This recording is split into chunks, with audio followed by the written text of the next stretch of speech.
इसके साथ साथ अगर हम स्कूली शिक्षा की बात करते हैं तो आप सभी को बताना चाहूंगा, हिमाचल प्रदेश के अंदर ऐसे 3145 स्कूल है जहां पर केवल एक ही टीचर है, जो केवल एक टीचर के सहारे चलाया जा रहा है।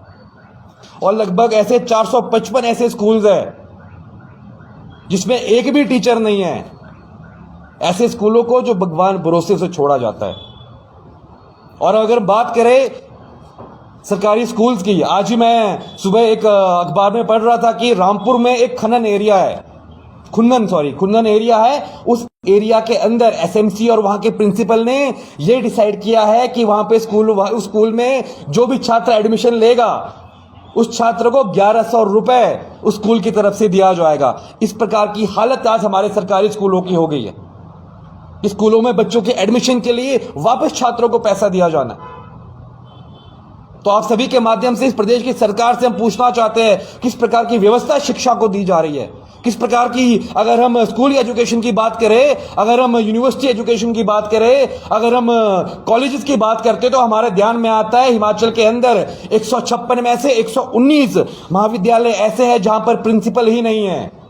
अरे प्रिंसिपल तो छोड़िए, इस हिमाचल के अंदर जो 2 स्टेट यूनिवर्सिटीज है, उन दोनों स्टेट यूनिवर्सिटीज के अंदर ऐसे स्थायी वाइस चांसलर ही नहीं है।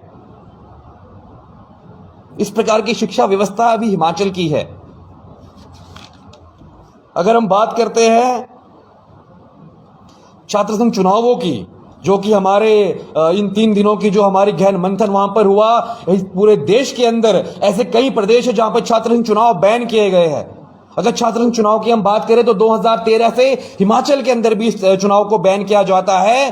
पूर्व की सरकार, उससे पहले की कांग्रेस सरकार और कहीं ना कहीं अभी वर्तमान की जो सरकार है, अगर उनसे पूछते हैं तो कहीं ना कहीं वो छात्र संघ चुनाव से अपना पलड़ा झाड़ते हुए हमें दिखते हैं। आप सभी के माध्यम से यह भी सवाल इन प्रदेश की आकाओं से रहेगा कि जो खुद छात्र संघ चुनाव से निकल कर आए हैं और वो आज छात्र संघ चुनाव की बात तक नहीं करना चाहते, अगर उनसे पूछा जाता है तो उनका यही जवाब होता है कि छात्र संघ चुनाव के कारण लड़ाई होती है। तो हम ये भी कहना चाहते हैं, विधानसभा चुनाव हो, पंचायती राज के चुनाव हो, ऐसे कोई भी चुनाव नहीं है जहां पे हल्की नोकझोंक ना हो। तो छात्र संघ चुनाव आखिर कब हिमाचल में होंगे?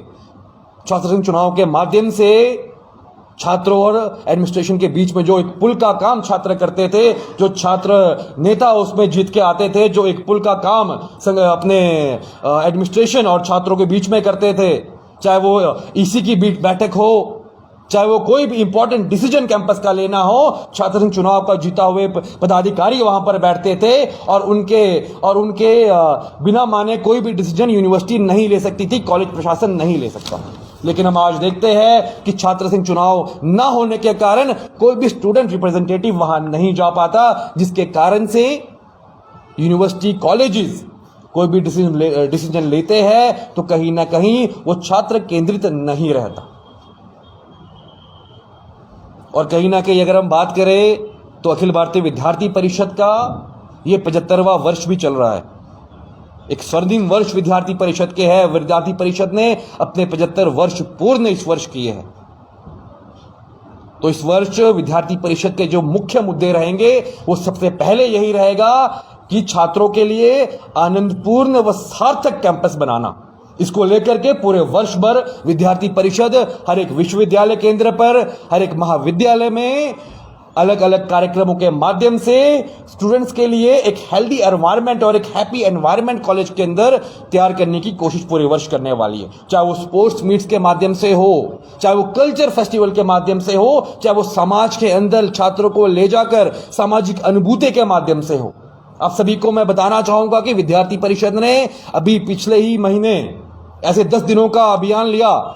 समाज के बीच में छात्रों को ले जाएंगे, समाज से रूबरू कराएंगे, ये बताएंगे कि हमारे गांव में लोग कैसे रहते हैं। ऐसे 406 गांव तक विद्यार्थी परिषद पहुंची। और सबसे अच्छी बात कि जिन गांव में विद्यार्थी परिषद गई वहां से इतना अच्छा रिस्पांस वहां के लोगों का मिला कि कोई तो है जो हमारे पास आता है। जो आजकल एक गांव से जाकर शहरों में जाने के बाद गांव वापस नहीं पहुंचते, उनके घर वालों ने बताया कि हमारे जो बच्चे हैं, हमारे जो पोते हैं वो शहर में गए हैं, उनका 2-2 3 साल बाद हमारे पास आना होता है, लेकिन विद्यार्थी परिषद किसी न किसी माध्यम से आती है। चाहे वो तिरंगा अभियान के माध्यम से हमारे पास आए,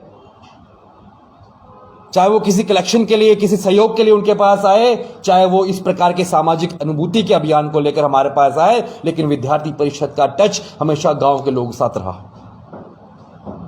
अगर हम बात करें तो हम सभी के ध्यान में होगा कि छत्रपति शिवाजी जी के ये 350वीं वर्षगांठ है, उनका जो राज्याभिषेक हुआ था, 350 वर्ष इस वर्ष पूर्ण होने वाले हैं। तो विद्यार्थी परिषद पूरे देश के अंदर, हर एक हिमाचल के भी अंदर, हर एक कैंपस के अंदर छत्रपति शिवाजी को केंद्र बनाकर ऐसे एक साप्ताहिक कार्यक्रम पूरे हिमाचल में और पूरे देश में करने जा रहे हैं। इस प्रकार के कार्यक्रमों के, इस प्रकार के डिसीजंस और जो 4 प्रस्ताव हमने पारित किए, उन सभी की जानकारी मैंने आपके समक्ष रखी है। आप सभी का बहुत बहुत धन्यवाद कि आप सभी यहां पर आए। कुछ प्रश्न अगर आपके हो तो आप अभी हमसे